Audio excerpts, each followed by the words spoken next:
sendirian, misalnya anak kos, kita juga mungkin sering bingung menentukan menu buka puasa. Padahal ada banyak jenis makanan yang enak, cepat saji, dan tetap bergizi untuk power up Ramadan kita. Loh, apa saja? Cekidot. Yang pertama, dendeng. Dendeng merupakan olahan daging dengan sambal yang dapat bertahan lama tanpa harus disimpan di dalam kulkas. Karena daging dipotong tipis-tipis dan digoreng kering, sehingga enggak memiliki cukup air untuk tempat tumbuh bakteri. Dendeng mengandung sejumlah besar protein yang dapat memenuhi kebutuhan tubuh. Tapi ingat ya, kita tetap harus berbuka puasa dengan air putih dan takjil. Terus terlebih dahulu bumbu yang dipakai sama sebelum aja, menyantap ketumbar. olahan daging Ini dagingnya ada dan 650 rendang ya. gram. Ini Mak Butet pakai Dan aja berikut kira-kira cara membuat dendeng. 3 sendok makan bubuk ketumbar yang udah kita bikin. Nah, terus dikasih garam segini untuk menggarami, lalu dikasih merica juga. Ya. Jadi bagi yang suka cabai, mau dikasih bubuk cabai boleh. Tapi Mak Butet enggak, karena Ucok enggak suka ya. Nah, terus ini pakai ini ya, harus pakai gula merah ya. Ini gula merah ini sekitar 12,5 sampai 13% dari berat daging. Nanti resepnya Mak Butet tuliskan ya. Nah, ini sekarang kita aduk sampai rata aja. Nah, jadi selama pengadukan ini diremas-remas sebentar ya. Jangan takut dagingnya hancur ya. Justru yang hancuran kecil itu yang enak itu nanti. Jadi kalau Mak Butet remas sekitar 10 menit. Nah, setelah ini kita susun di tray. Kita bukain ya.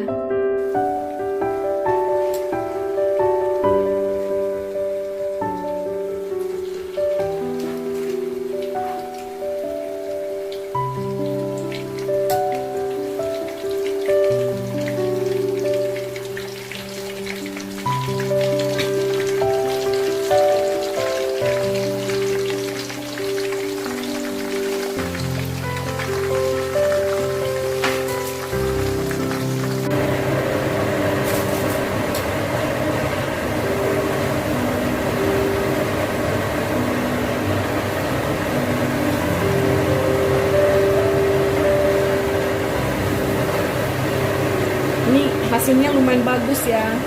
Yang kedua, rendang.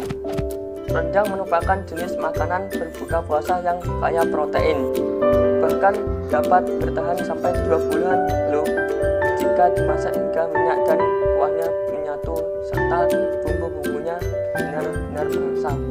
Pasalnya, rempah-rempah di dalam rendang bersifat antimikroorganisme sehingga mampu mengganggu pertumbuhan bakteri merugikan. Selain itu, ada pula penelitian yang menunjukkan bahwa nutrisi dalam rendang tetap terjaga meski dimasak dalam waktu yang lama. Dan berikut ada caranya di video, bisa disemak maksudnya.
Makanan kaleng biasanya memang awet dan dapat disimpan dalam jangka waktu yang lama. Salah satu jenis makanan kaleng yang bisa kita santap untuk buka puasa dengan kandungan gizi yang cukup tinggi adalah ikan sarden kaleng. Menyantap ikan sarden kaleng dengan cabai dan tomat untuk berbuka puasa memang jos dan tepat. Tentunya ikan sarden mengandung nutrisi yang diperlukan tubuh karena makanan laut memiliki nutrisi fungsional yang enggak ada pada hewan yang hidup di darat, seperti protein asam amino dan protein, vitamin dan mineral maksud saya.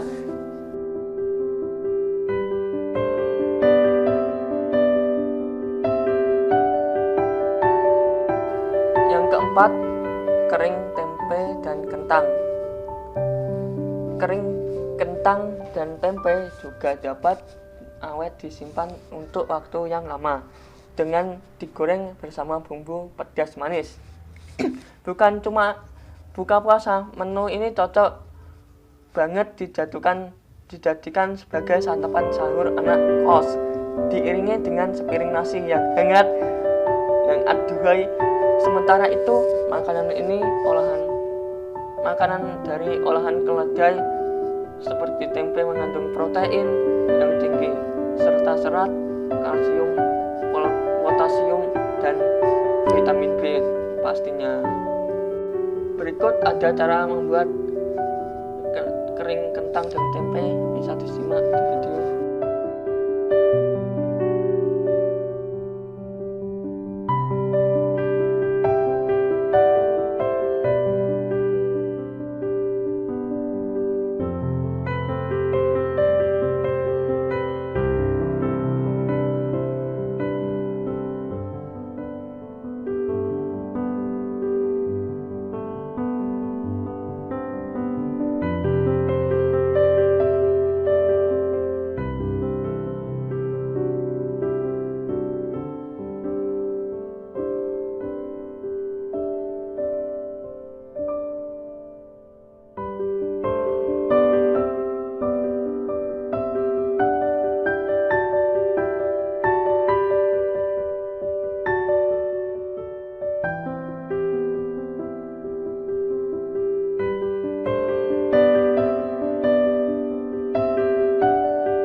Yang kelima, telur asin.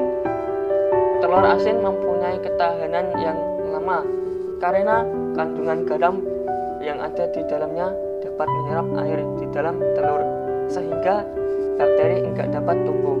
Bahkan jika disimpan dalam suhu ruang, telur asin dapat bertahan selama 3 minggu sampai 4 minggu. Harga telur lebih murah daripada daging. Tapi di sisi lain, telur juga mempunyai nilai kegunaan protein yang justru lebih tinggi dibanding dengan daging ayam dan susu.